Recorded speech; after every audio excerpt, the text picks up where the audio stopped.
Hey everybody, it is the middle of the winter and it is that time of year again when we have to trim our bucks.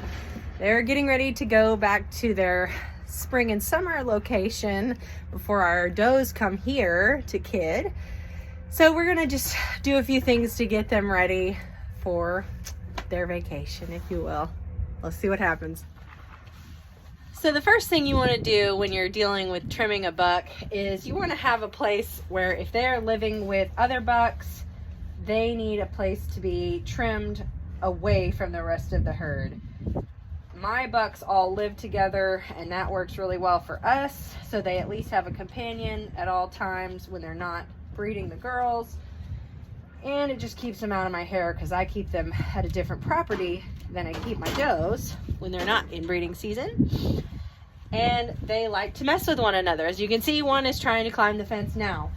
So I like a place where I can tie my bucks up. They don't really fit on my stanchion for obvious reasons. They're twice as big as my does. So I like to have them snubbed up pretty well. I make sure that their collars are relatively tight just so they don't pull out of them.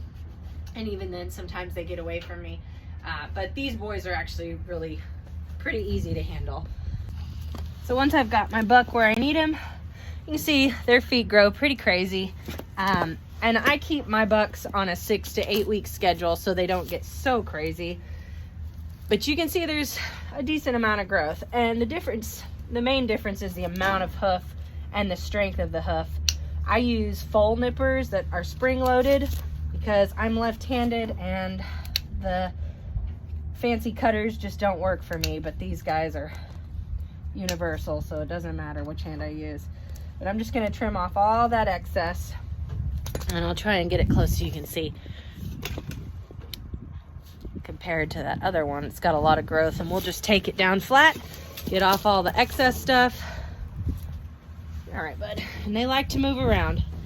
But if they've got them snubbed up or if you've got someone really strong that can hold them, I think the fence is the strongest person to hold for me. They just eventually settle down.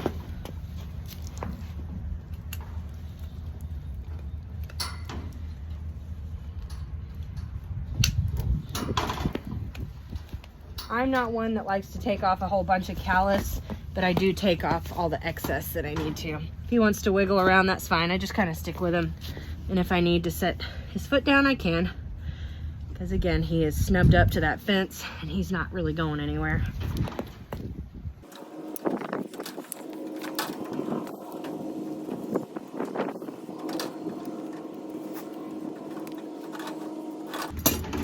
Let's see if you can see this. So we've got here, just kind of looks like what wanted to be an abscess on the side here. So I'm gonna cut that back as much as I can so that bacteria doesn't grow up into that hoof wall, and just try and really keep these hooves healthy. I'll cut this down as much as I can where it's flat, but you won't see me take all of that callus away. I'll just take a lot of the excess growth that is too much on that hoof. And when I've got a buck that's real fidgety and he's wanting to walk around, I just push my knee up against his. I don't know if you can see that. And that just really keeps him from yanking that knee forward. Even though he weighs more than I do, I can keep him pretty much under control. I just want to get all those tags and any nips of hooves that are just in the way, just excess, just like you'd be clipping your own fingernails. Anything hanging off, just don't need it. These foal nippers are nice because they're nice and sharp and I can get up in wherever I need to. And I may even pretend to be a farrier and pull that leg between mine, that hoof between my legs, so I can really use both hands, especially on this weird part.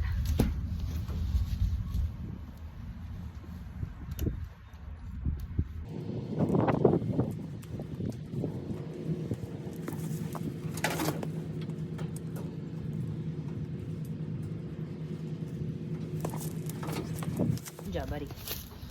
And then we'll go to the backs. So for the back feet, I like to have them up against a fence. You can see he's kind of wedged up there, And I like to hug my forearm or my elbow right into the top of that hock, so he can't really kick too far. He can still move around a little bit, but not so much that I can't keep a hold of him. And again, that knee, my knee, is right behind the top of his knee at his stifle, and that kind of keeps him from moving so much. That leg just kind of gets locked into place where I want it. I'm just getting rid of all those excess flats. I'm taking the toe back just a little bit so it's not crazy pointy. Getting all that excess hoof off.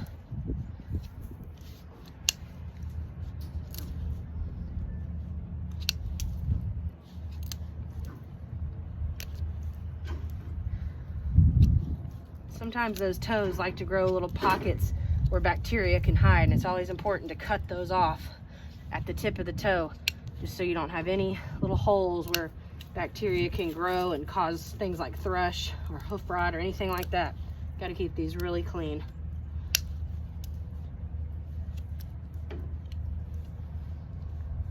Once I've got that nice and flat, you'll see I didn't take all that callus off. We want that. He worked hard for that. Walking around and moving out, that'll just keep a sounder goat for longer.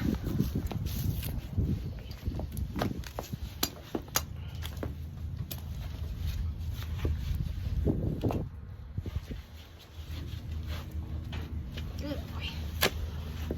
And it's important to keep their heads snubbed, because they'll try and nibble on you. They'll try and rub their heads on you. If they got scurs, you don't want that, and those horns to get you.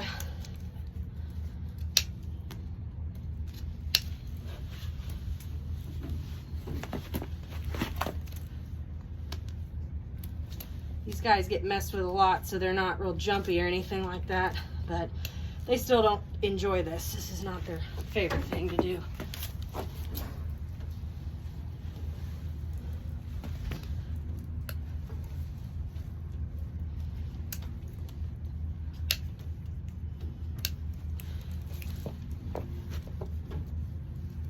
Again, I've got my arm wedged up into his elbow, just to keep that leg a little more still.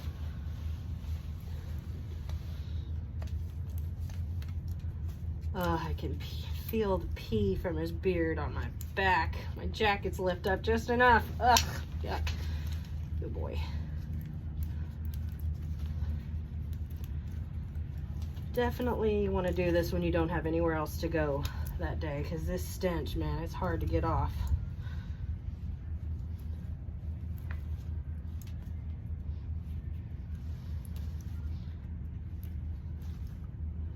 Again, I just want that foot nice and flat.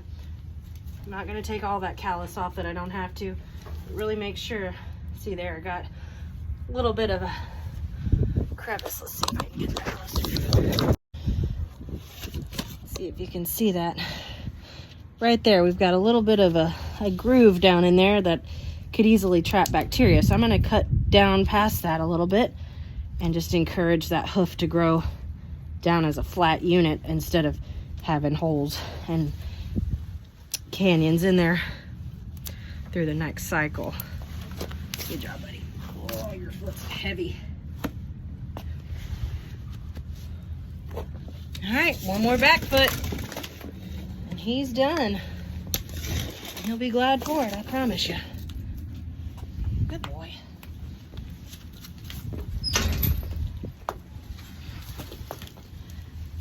Hang with them till they're done wiggling.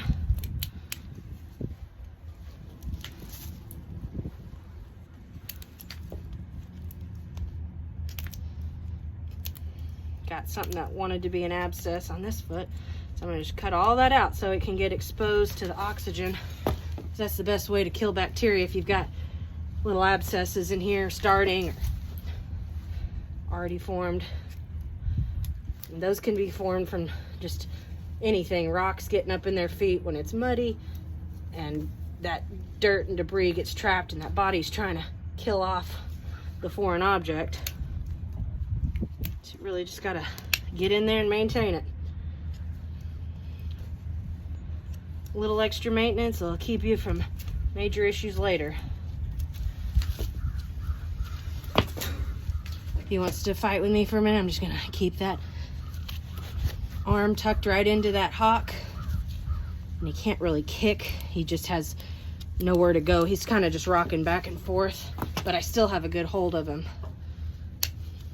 This is a very large alpine buck. He's all there, I can promise you.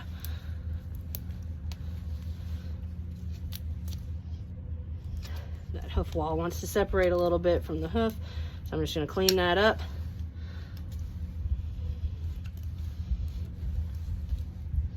Just get all those little excess pieces off. And if you're right-handed and you can use the hoof trimmers they look like garden trimmers or scissors, more power to you. I've also found that these buck hooves are a lot harder, so it's not as easy to really wrench down and cut those parts like it is with some nippers. Awesome, and he's done. Easy peasy. What you doing, mister? He's such a good boy. Yes, I would kiss you, but you're stinky. Oh, you're stinky. Something fierce. Something fierce. Look at that beard. Woo! He's so beautiful. Hi, Wisby. Hi, buddy.